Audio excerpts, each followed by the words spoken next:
listening to Ohio v. the World, an Ohio history podcast. The only podcast dedicated exclusively to the history of the Buckeye State.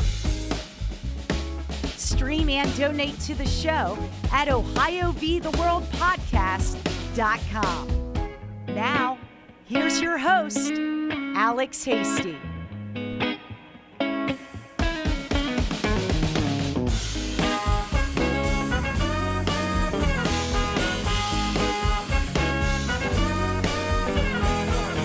Hey everybody, welcome back to episode 14, Ohio versus Suffrage.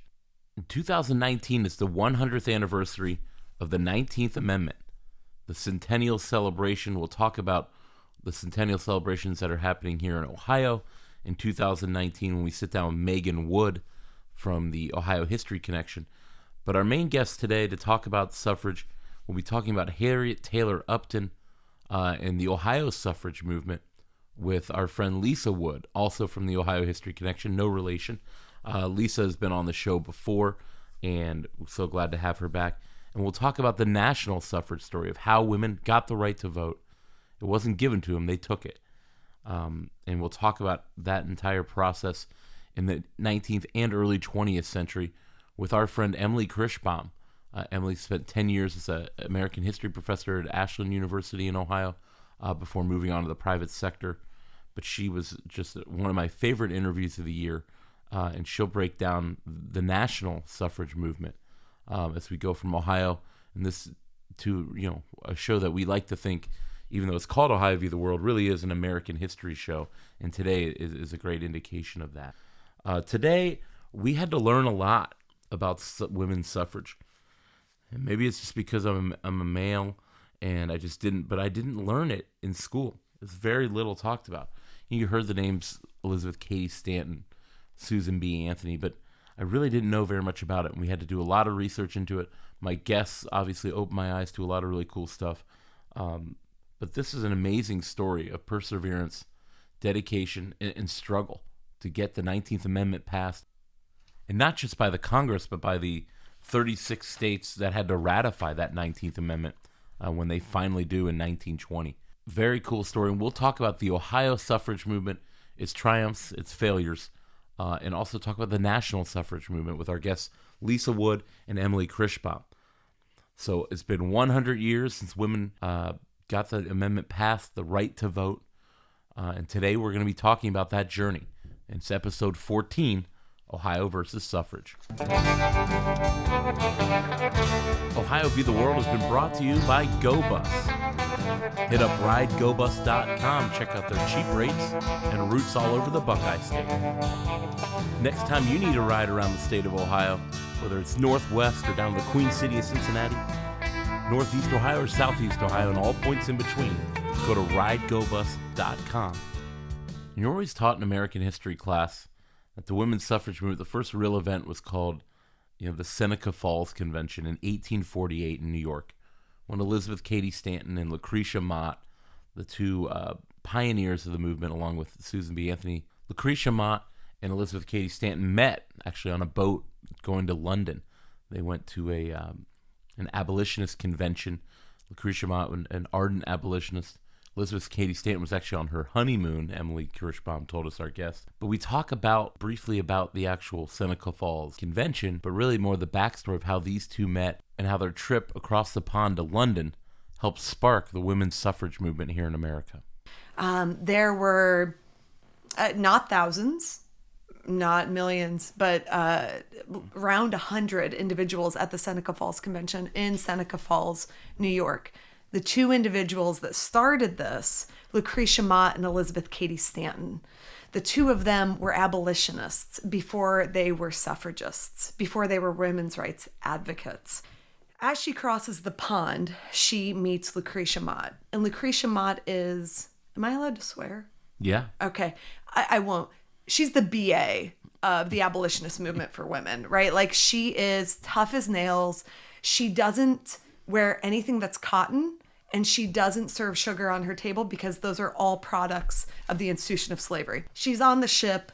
Elizabeth Cady Stanton sits down beside her and she's kind of mesmerized by her. and sees her as the ultimate role model and inspiration of what everything a reformer should be. And so she teams up with Lucretia Mott. She's nodding, she's smiling. She agrees with all the things she's saying. They go to the anti-slavery convention. She's really excited to hear everything that Lucretia Mott has to say. These individuals are delegates from the United States on behalf of the abolition movement, which is why they're going. And so they go in, and as they're entering in, Elizabeth Cady Stanton and Lucretia Mott are stopped. And they're like, actually, the two of you, because they were women, you two have to go over here. And what over here was behind a curtain.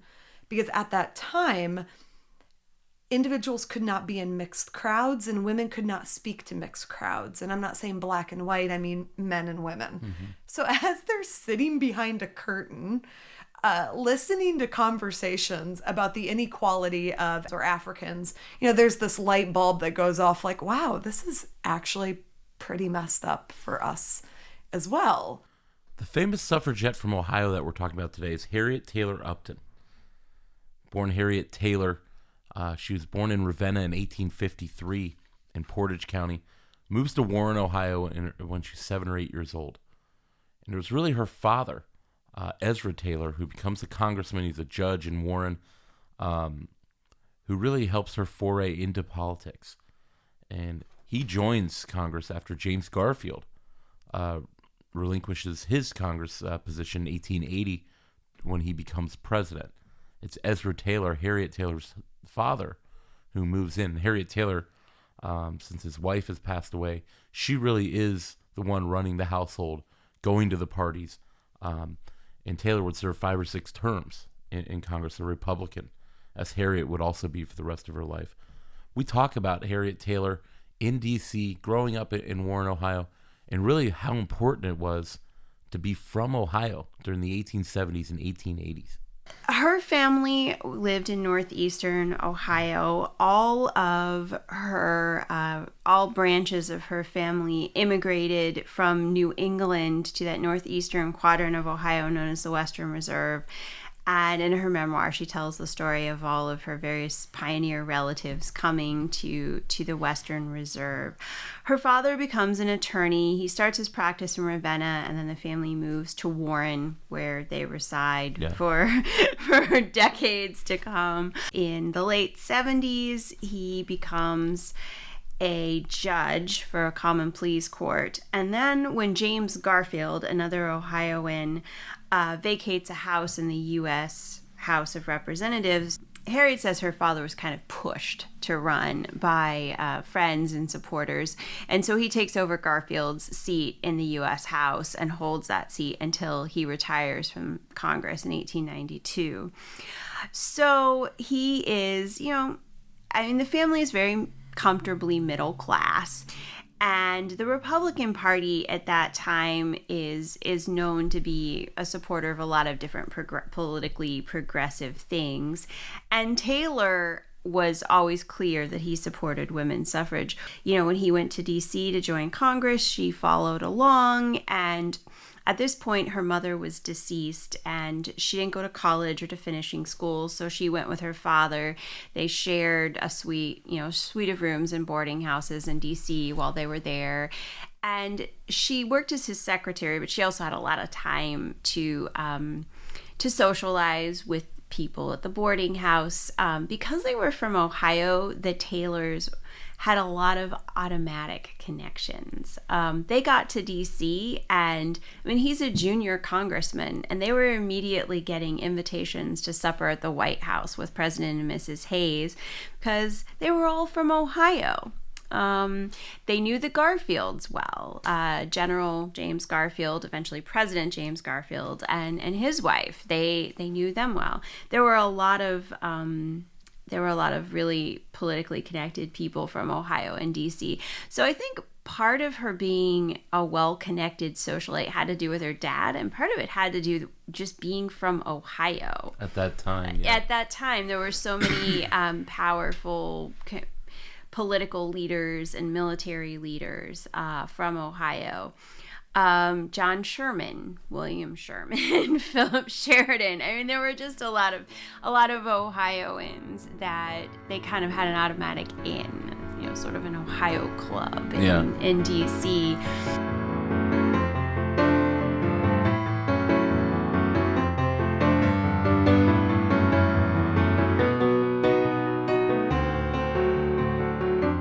Lisa's correct to talk about the power of the Ohio Club. We're really starting our story kind of around the times of President Grant from Ohio and Rutherford B. Hayes of Delaware, Ohio, and finishing our story in the 1920s with Marion, Ohio's own Warren Hardy. We have presidents in between: Garfield, McKinley, Taft, so many others. Benjamin Harrison spent some time in Ohio. So it really was a powerful place. And Harriet Taylor Upton uses that Ohio-ness to her own benefit. The 1870s, we said the suffrage movement stopped in its tracks during the war. Well, in the 1870s, it kicks up again. And it's really Susan B. Anthony, along with Stanton and others. But Susan B. Anthony is going to Congress every year. And we actually talk about a story, just about what was going on in the 1870s. If you want to know more, go listen to our episode 10, Ohio versus the Victorian Age. It's about Victoria Woodhull, the first woman to run for president. She runs in 1872. Lisa was our guest on that episode, Lisa Wood. And it's just a really cool episode. She lived a great life, really interesting story. So go back to season 1, episode 10, Ohio versus the Victorian Age, to learn about Victoria Woodhull, the first woman to run for president. We talk here, though, about what was called the New Departure. Was these two suffrage movements kind of split apart in the time, I love the story, where Susan B. Anthony went to vote. And she actually was able to vote, only later to be arrested for breaking the law. And as Frederick Douglass would say, until there's a day where white women are afraid of walking down the street getting lynched, I think it's fair to say it's the Negro's hour. So you see Elizabeth Cady Stanton and Susan B. Anthony separate from Lucy Stone and others that are more conservative and saying we need to be prudent, baby steps, better for African American men to have the vote than no one have the vote at all. And Stanton and Anthony really would not stand for that. But the New Departure in the 1870s, the idea was the 14th Amendment is all about citizenship, right? If you were naturally born in the United States, to that of parents here on this soil, you are a citizen. So Susan B. Anthony's argument was, I was born here, I am automatically a citizen. That my citizenship and my voting rights are synonymous. They go hand in hand with one another. I already have these rights. I might as well register and vote. I don't need a separate amendment. It's automatic. Well, she did register and she did vote, and she also went to jail because many disagreed with her. And Harriet Taylor Upton, at first, Harriet Taylor, was not a big suffrage advocate. As she navigated the DC social scene, she was not someone who was always talking about suffrage or maybe even believed in suffrage. But she gets to know Susan B. Anthony. We talked to Lisa Wood about her going to hear Susan B. Anthony speak in Warren and how they didn't get off on the right foot. But ultimately, Harriet Taylor would become one of Susan B. Anthony's proteges and become the most powerful figure in Ohio's women's suffrage movement. Been in her teens, late teens, when she went to hear Susan B. Anthony speak in Warren. Her interpretation of it was just that men were being painted with a broad brush as very bad, and she didn't like that. And she sits through this lecture and goes and confronts Susan B. Anthony after the lecture and tells her, this is crazy. My father is a wonderful man, and my grandfathers and all my male relatives are wonderful. And her mother was a very smart woman. She's like, everyone within our family treats each other well. And, her example, though, as a very young woman, is primarily her family. And what she's describing is, the personal dynamics of their household, which was egalitarian and pleasant. And Susan B. Anthony tells her, you aren't the only child in the world. Your men are not the only men in the world. I'm not talking about your family. I'm talking about man-made laws that oppress women.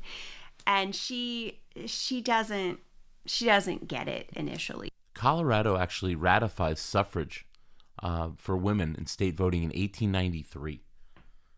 It's pretty early. It's some 27 years before the national amendment would be fully ratified.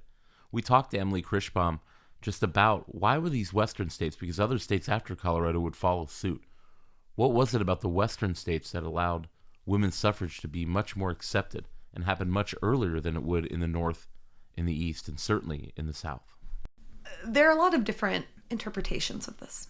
So one, some would say, look, the western states, they want to get greater political representation, and so they'll accept anyone, right? We'll give dogs votes if it means we can have a greater presence in Congress. One interpretation I actually think makes a lot of sense is that if you think of frontier life, if anybody played the Oregon Trail back in the day, right? Yeah. Right? And you want to caulk the river, ford the river, and make sure you don't die of, I don't know, Alex, what was one of the main... Cholera was always... Cholera. Yeah, if you don't die of cholera, that you need everyone to pitch in. And so the frontier, in a sense, stripped away the hierarchy or maybe gender roles that you would see so prominently established in the South or in the North. And because it was more egalitarian when it comes to work, I think it was much easier to then translate that to political rights as well. I think the other thing you could say, too, is much of Elizabeth Cady Stanton and Susan B. Anthony's arguments was, look, if you're afraid of African Americans gaining any sort of power and prominence, then you provide white women the right to vote as well, which will counter any sort of racial power. It's not the most beautiful part of our history, but it is a true part of our history. The Ohio Women's Suffrage Association was started in 1870, and it's an organization that ultimately Harriet Taylor Upton would take control of. But becoming a suffragette did not happen overnight for her. And again, it's her, over a decade in D.C., and she comes back later. But we talked to Lisa just about her first step, Harriet Taylor Upton, the subject of today's show, her first steps into becoming the suffragette and the most famous suffrage figure from the state of Ohio. The first time she officially joined a suffrage organization was when she was elected to be the head of a local suffrage club in Warren. This was in 1891. And she claims she didn't really want to be in charge and that her husband wouldn't like it, but apparently he gets over it and she accepts the job. And that pretty much defines her life for decades going forward. And then she joins, the next thing that she does is she's always in some kind of executive committee or executive role. So in 1896, she joins what it was called the Congressional Committee. And this is a group that was part of the National Suffrage Association, the National American Women's Suffrage Association. And Susan B. led this group for years and years and years. And she joins in 1896. And essentially, they just, like clockwork, went to Congress and lobbied every year for a suffrage amendment. And they did this for decades. And it made little dent for a very long time. But they did it. Ohio constitutional amendment activities, they fail in 1888, 1900, 1897, 1898. Women, they can't be even notaries in Ohio, according to the Ohio Supreme Court, because they're not electors. All kinds of different property rights that they did not have, either as widows or over their children's money. Those things slowly begin to change. But we talk to Lisa Wood from the Ohio History Connection just about the early Ohio movement and Harriet Taylor Upton, how she gets it started in Warren, Ohio. And she eventually becomes the president of the Ohio Women's Suffrage Association in 1899. She holds that job from 1908. There's a 3-year gap, and then from 1911 to 1920, she is again in charge of the Ohio Women's Suffrage Association. And she's in charge during that period from 1911 to 1920 is just really key. because that's when kind of the dam breaks for suffrage, and all over the country, the whole movement is gaining momentum. Ohio there was a great deal of activity in Ohio, and Harriet was responsible or certainly at the heart of all of it. The strange thing is that for all the suffrage campaigns, for all the parades, for all the suffrage tours and meetings and speaking on soapboxes and marching to the State House, we didn't actually get suffrage in Ohio before the National Amendment passed.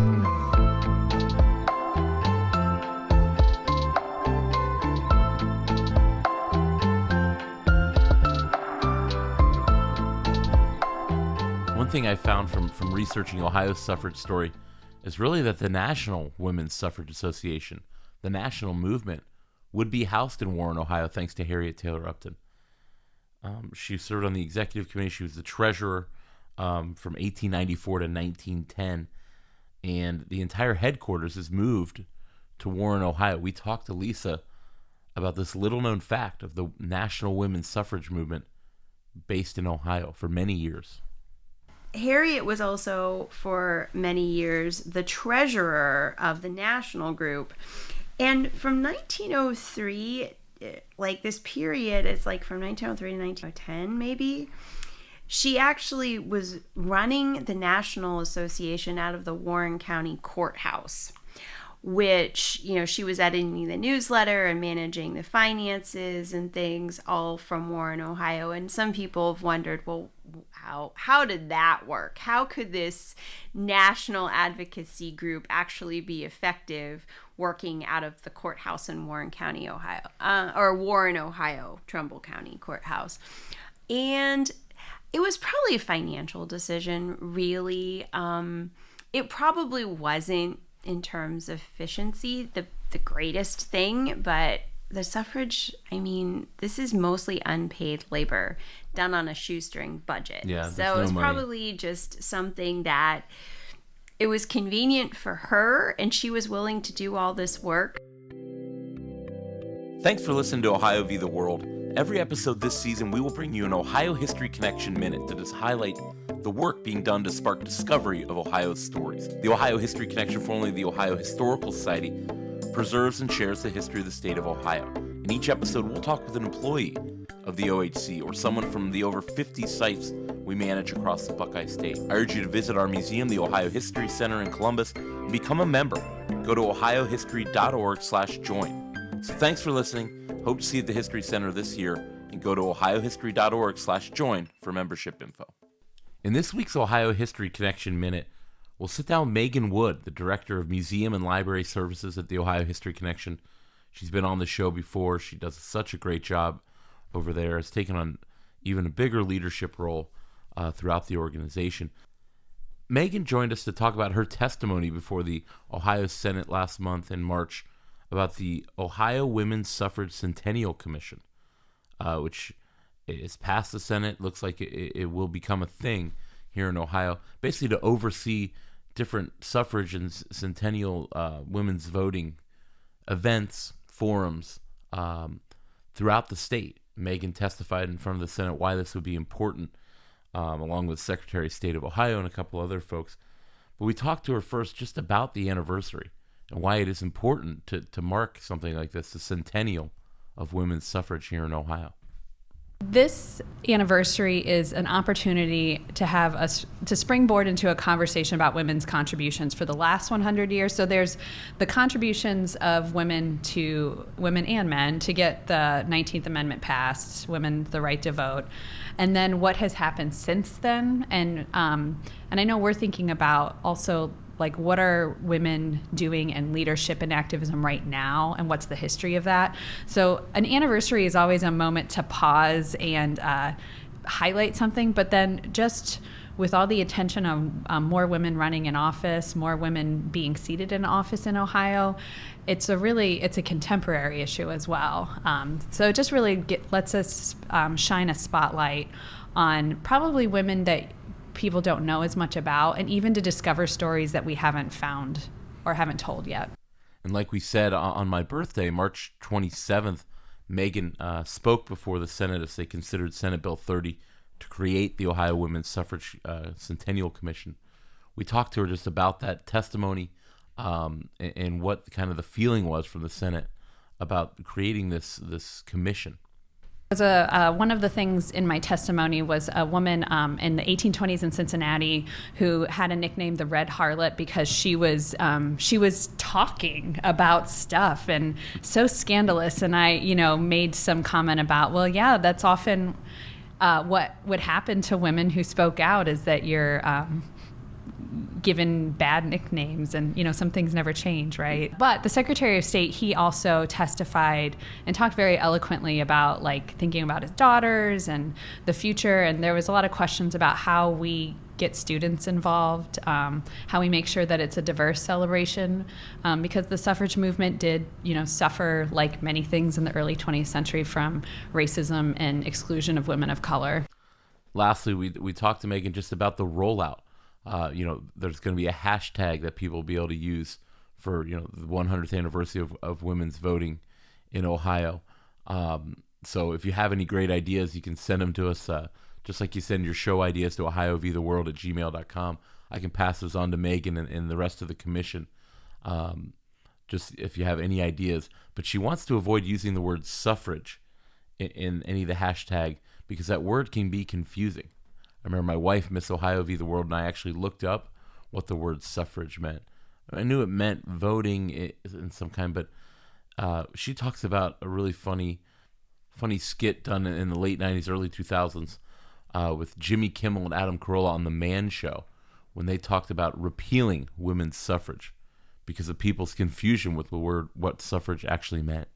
We've talked about the word suffrage can be problematic because people don't know what it means. So we've talked about Ohio Women Vote or Ohio Vote 100 or something, something that's not too many characters and maybe doesn't say suffrage but talks about voting.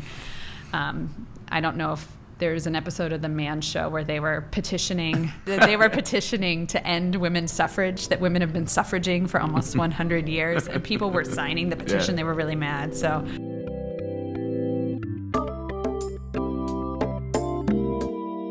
thanks again to Megan Wood for joining us from the Ohio History Connection to talk about the Ohio Women's Suffrage Centennial Commission. Looks like that's going to happen and should be a great way to help people celebrate the impacts of not just women's suffrage, but women as politicians, as voters, over the last 100 years and more.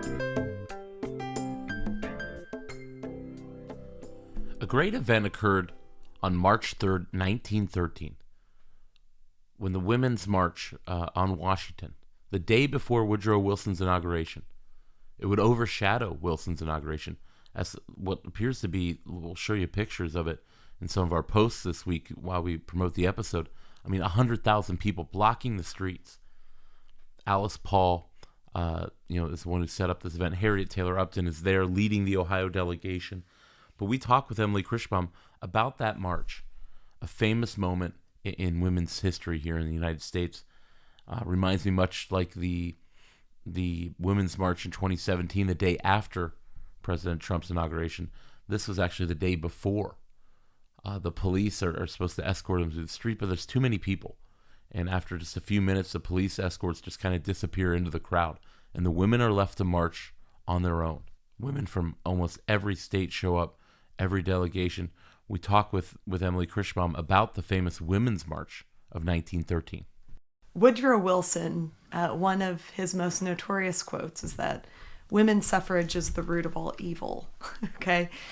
He ran as a Democrat and anti-suffrage. And this is not, well, everybody ran anti-suffrage. That isn't true, right? Teddy Roosevelt was fine with women's suffrage. And when Wilson was pressed about how he felt about women's suffrage, he's like, well, I haven't really thought about that, which is what I think most people respond when they don't have an answer to the question or diplomatically trying to avoid said question. So Alice Paul and the National Women's Party, among other suffragists, thought it would be a great idea to have a parade, or I would actually argue a march, to move the spotlight away from Wilson. When he shows up the day before his inauguration at the train station, no one is there to greet him. And Wilson, as probably a lot of elected officials at that level, are expecting a little pomp and circumstance. There was little of that because so many people were gathered for this parade. And I think these women were trying to make their presence known. Were trying to show their lack of agreeance of who was recently elected. But I also think by that point in the movement, conservatism had gave way to a bit more radical moves. And public presence was necessary. And so while I get goosebumps thinking about, being the woman on the white horse that is leading this march, or being one of the individuals proclaiming by banner or simply by presence that they deserve this voice in this government just as much as anyone else, I think it would have been incredibly terrifying. There were investigations after the march because of the amount of violence that was inflicted upon the women that were marching and the things that happened there. So romantically, yes, I would definitely want to be there. Realistically, I would have been pretty terrified. But it's incredibly courageous and bold what these women did. One thing we noticed studying the women's suffrage movement was the lack of inclusion of African American suffrage advocates who do march in the Washington March. They're told to march at the back. Some do, some don't. There's so much chaos in that march. But we asked Emily Krichbaum, and she confronts it head on, about why these women who were disenfranchised, fighting to enfranchise themselves, didn't want to include the African American women in their main movement. Surely they supported. They had their own events. They marched in 1913 with them. Again, they're relegated to the back. But why would somebody who's trying to enfranchise not want to enfranchise everybody? I think there's been a very long conversation, a necessary conversation to have about the narrative of American women's history and the lack of African American women in that history. In the sense that going back to Sojourner Truth, right? Her saying, "Aren't I a woman?" When most women, i.e. white women, are considered these rather fragile and docile creatures that need to be taken care of. This Victorian image. Yeah. Yes, right? And they are the righteous and the more moral and the more upright, and they're the ones that rear the children and should be protected. Well, who's protecting these slave women? I think regardless of how progressive any individual white female suffragist was in the 19-teens, they also wanted to be incredibly prudent and use every event to their benefit. This is not me excusing, this is me acknowledging. Right. And it was, and mind you, this is also 1910s of Woodrow Wilson playing Birth of a Nation in the White House, right? Yeah. One of the most racist films in our history, and saying this is historically accurate. Anyways, right? So this is what they're dealing with. And so even those that were progressive, not suggesting all of them were, they were prudent in the sense that, look, it's going to be challenging enough to get women's right to vote, much less if we suggest that this is an anti-sexist and racist initiative. With all of that being said, because of that, in these marches, white female leaders would either say you're not allowed to participate, or if you did, you need to be at the back. You can't talk about suffrage and the 19th Amendment in America without talking about Alice Paul and her radical National Women's Party. We talked with Emily Krichbaum about Alice Paul, who brought these tactics from England, these more aggressive tactics that she learned from the British women's suffrage movement. She brings them to the United States. She leads that march in 1913 and takes a much more aggressive stance in the 19-teens with President Wilson to get women the right to vote. I'm not sure they would have been successful if it wasn't for both of them coexisting, in the sense that Carrie Chapman Catt of the NAWSA was very old school, right? State by state strategy, a little bit more patient, a little older, drinking tea with President Wilson. Is today the day, Wilson? No, today is not the day, Carrie. Okay. And they'd finish their tea and she would walk away with her big, beautiful hat, right? Whereas Alice Paul comes on the scene, and I actually like to compare it to SNCC of the civil rights movement. You have this younger generation of activists who are a bit more radical, and they don't really understand why things are the way that they are, because they were not born and raised into a culture to accept Jim Crow or to accept these gender norms, right? Alice Paul is past coming of age, is actually, in her young adulthood during the time of the New Woman, where you could have your hair be short, you could show your wrists and your ankles. My word. My word, I'm blushing as we speak. And it was considered fine. So this idea of a Victorian woman and a woman needing to be in the home, I just don't think it computed for her. She, influenced by the British movement, decided that she would be more radical, have a public presence to force Wilson to change his mind. And Harriet Taylor Upton did not get along that great with Alice Paul. Harriet was an establishment member of the suffrage movement. There's two different organizations. She was part of the National Women's Suffrage Association, and Alice Paul with her NWP, the National Women's Party. We talked with Lisa Wood just briefly about, why were these differences between not just those two groups, but between these two women, Harriet Taylor Upton from Warren, Ohio, and national suffrage leader Alice Paul. The biggest problem I think Harriet probably had with Alice is, first of all, Harriet has a very long history with the National Suffrage Organization that Alice Paul does not. I mean, Harriet went to Congress with Susan B. Anthony in 1896 to lobby for a national amendment. And Alice acts like nobody had ever thought of this idea before she walks into town in around like 1912, 1913. Yeah. And I mean, that was one of the major arguments. They argued over tactics for decades. And there were the people who said we should go state by state. And then there were people that said, no, a national amendment is the better path.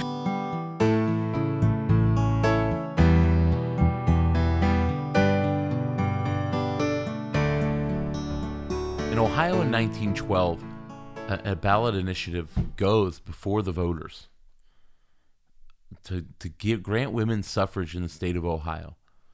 And it's a statewide movement that's run by our Harriet Taylor Upton. And we'll talk to Lisa about that campaign.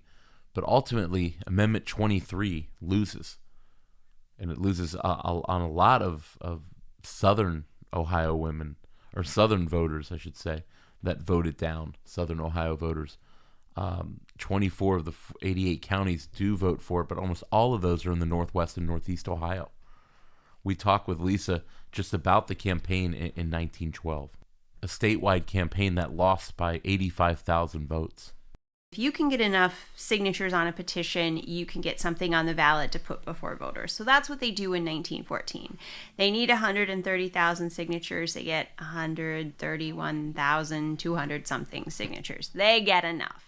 And they deliver them themselves to the State House. And I mean, so 1914, they carried the petitions to the State House. And, they had a huge rally on the State House steps. Everyone was in white. They had all the county delegations with their banners. The Secretary of State decided to skip out of the Capitol that day, so he wasn't there to take the petitions.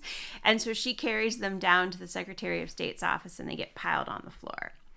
But the initiative gets on the ballot, and it gets defeated again in 1914. And as the women's suffrage movement is slowed in Ohio and across the country, this is where we start to see a pickup by the national movement. Alice Paul and her followers began picketing the White House. Doing it during World War I is unheard of.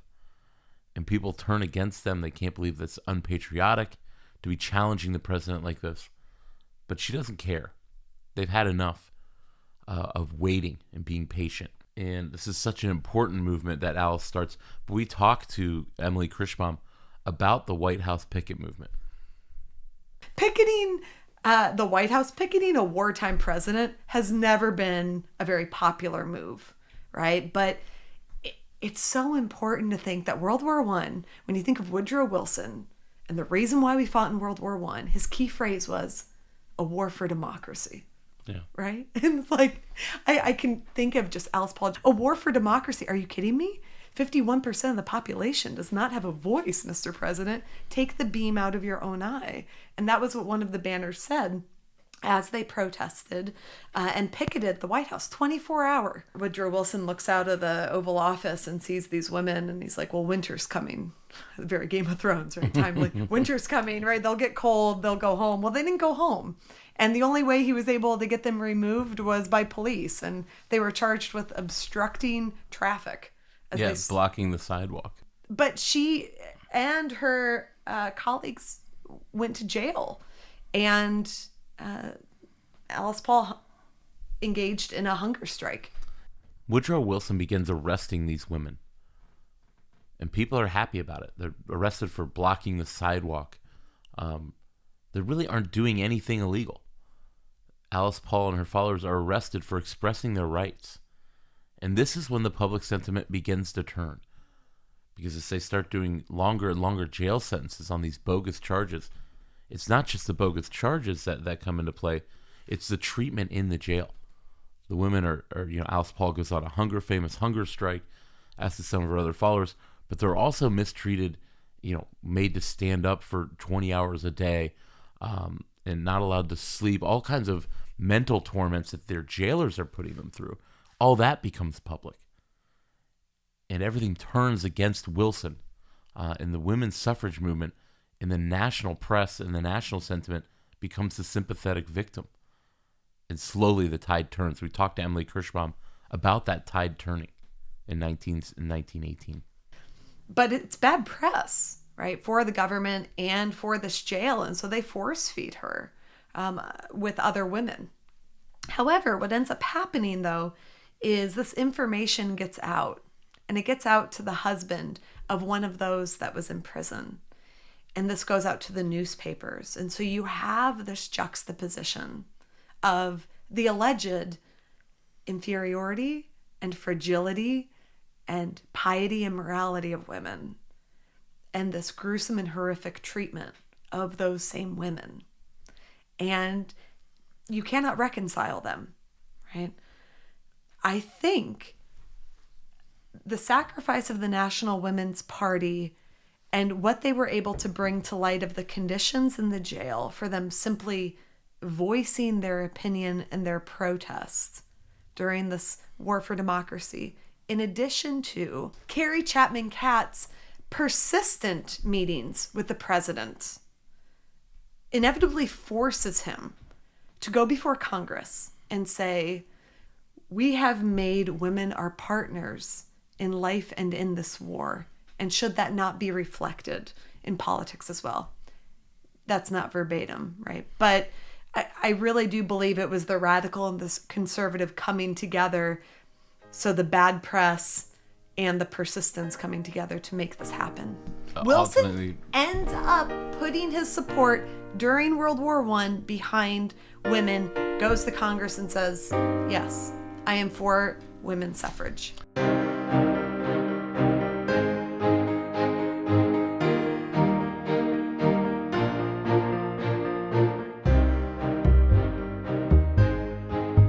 Women's suffrage in Ohio begins to gain momentum as well. In 1917, the Senate, the House, and Governor James Cox actually pass it. But it gets sent to the voters, and yet again, it loses almost a million, I think just under 1 million votes, but about 56% to 44% of the state decides, again, and it's wrapped up in this whole issue with dries and the war, but it fails again to the Ohio electorate. But by 1919, after Wilson comes out in favor of it, they actually pass it in the U.S. Senate. It passes the House, and it's an amendment, so it passes the Senate. It's got to pass by a 2/3 majority, and it does on June 4th, 1919. 66-30 was the final vote, and Harriet Taylor Upton was there. We talked with Lisa Wood about the passage of the 19th Amendment in June of 1919 and what it meant to Harriet Upton. when she walked out of the Capitol building.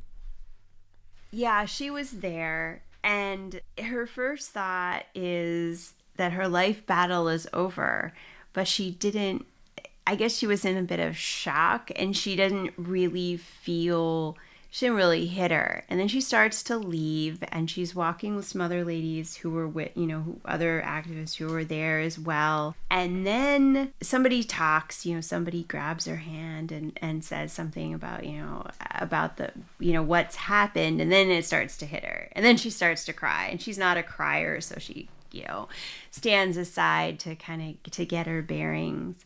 But it was a huge change, because she says 25 years or more fighting nearly every day, not now and then, but always, and fighting for a great principle.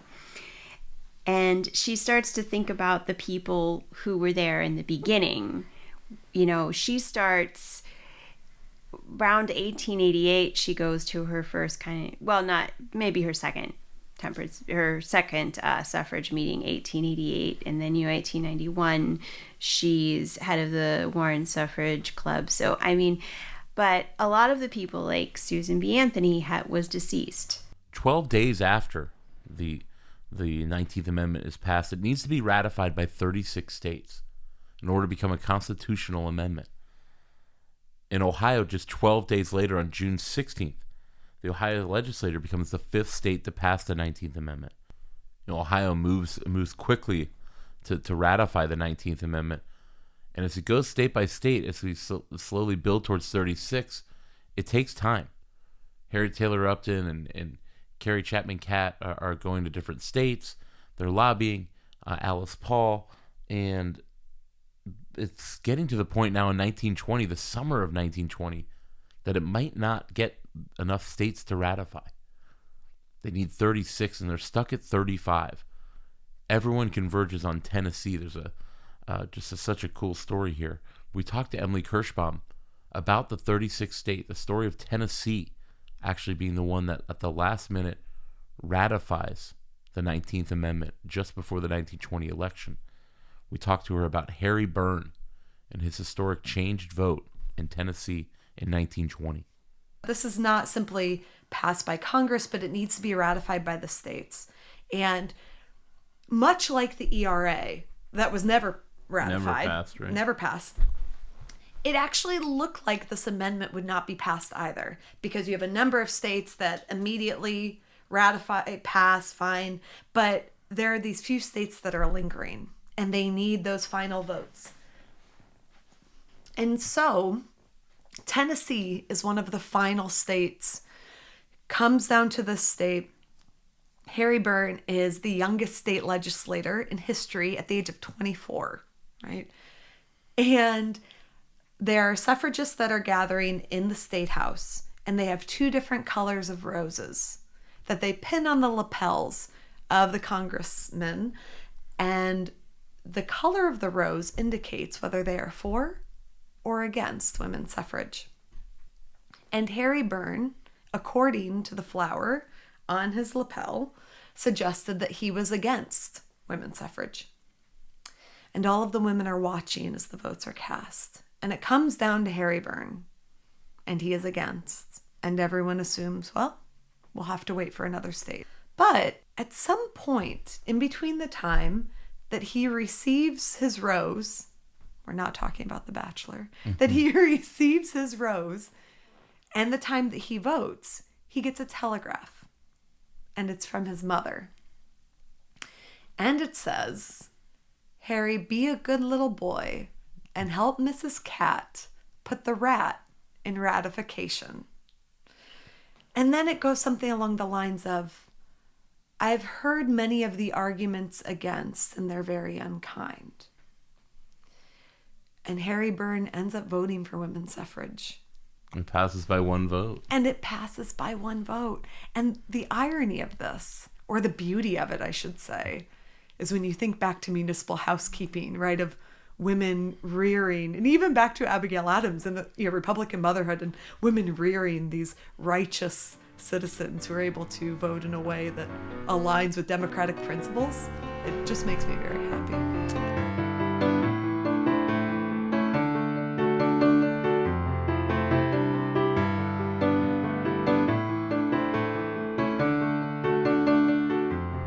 talk about the Equal Rights Amendment, the ERA, which was, I think, proposed in like 1967, still hasn't been ratified by the states. This also took some time, the 19th Amendment, to be ratified by all the states. Now it's a federal amendment, so it was enacted. But in places in the South, places in New England took a few years. But we talked to Lisa just about how long it took some of these states to even ratify women's suffrage. Because there were states that didn't ratify immediately. Connecticut, Vermont, and Delaware all ratified within the next 3 years, but they didn't ratify immediately. And then there's a group of states in the South that didn't ratify for a very long time. Yeah, in fact, Mississippi didn't actually ratify it until 1984.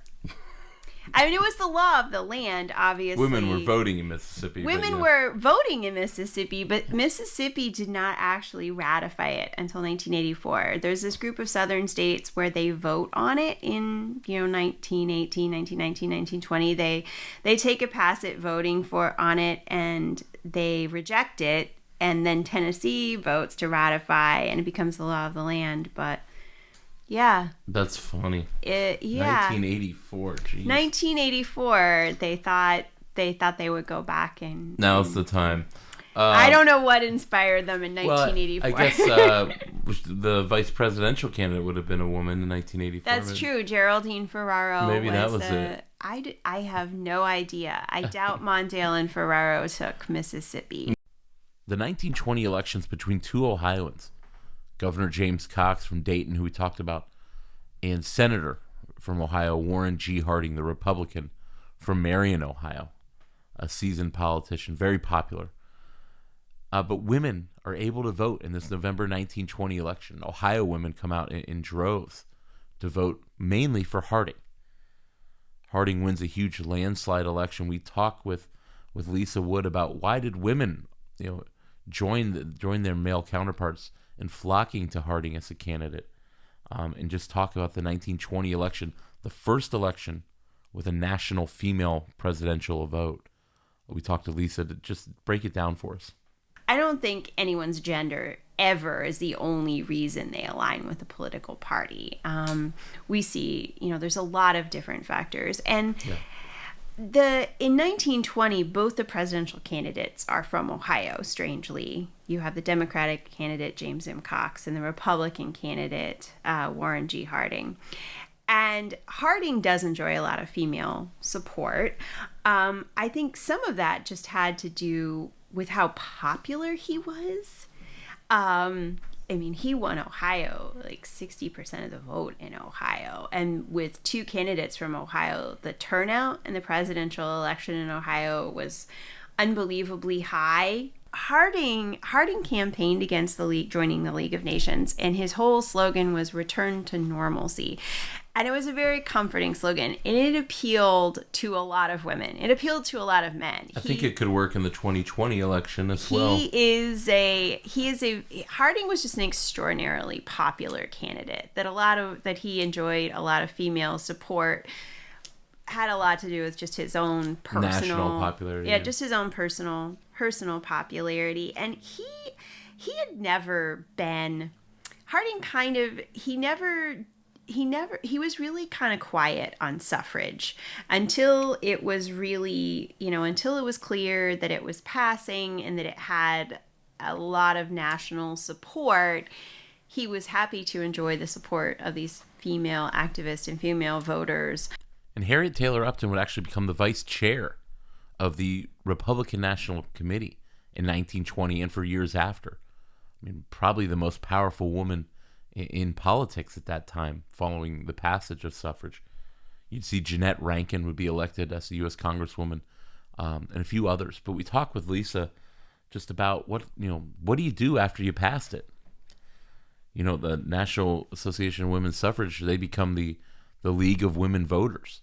But what do you do now that your entire mission's been solved? We follow Harriet Taylor Upton's career and the career of female politicians in general following the passage of the 19th Amendment. Harriet got very involved in the Republican Party. She became a member of the executive committee, which she was like the first woman to become a member of a major political party's executive committee. So that was one of her activities.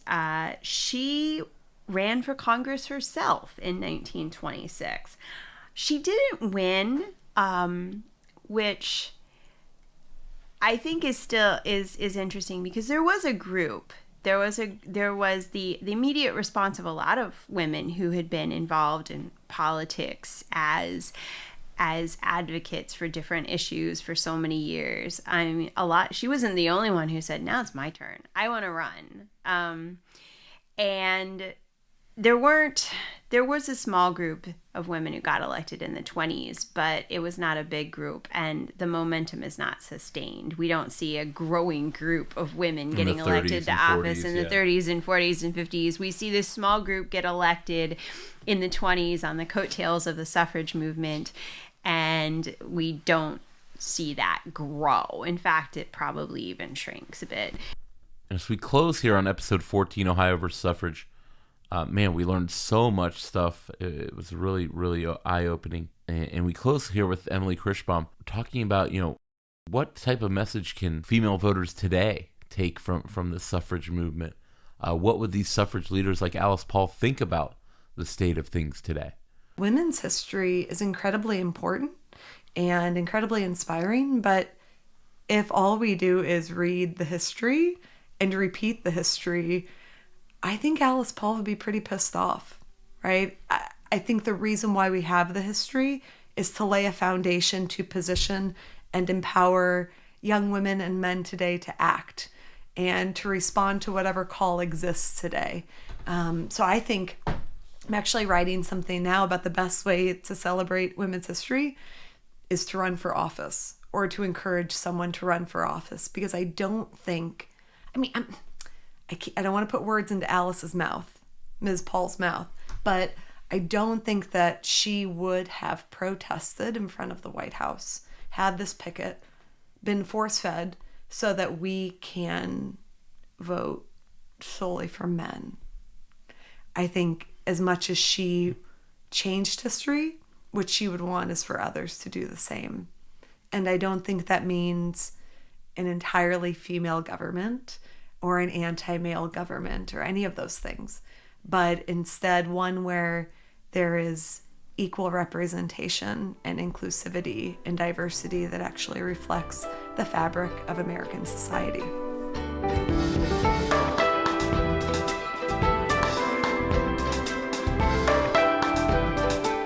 Thanks again so much to our guests, Lisa Wood, Emily Krichbaum, who did such a fantastic job, and our friend Megan Wood, talking about the Centennial Commission to celebrate the Centennial, 100 years since the passage of the 19th Amendment. And looking forward to going to Ohio History Day, which will be a judge. I think Emily's actually going to be up there being a judge as well, where we go and we judge all these history projects and presentations from high school students across the state. It's the state competition, winners going on to the national competition.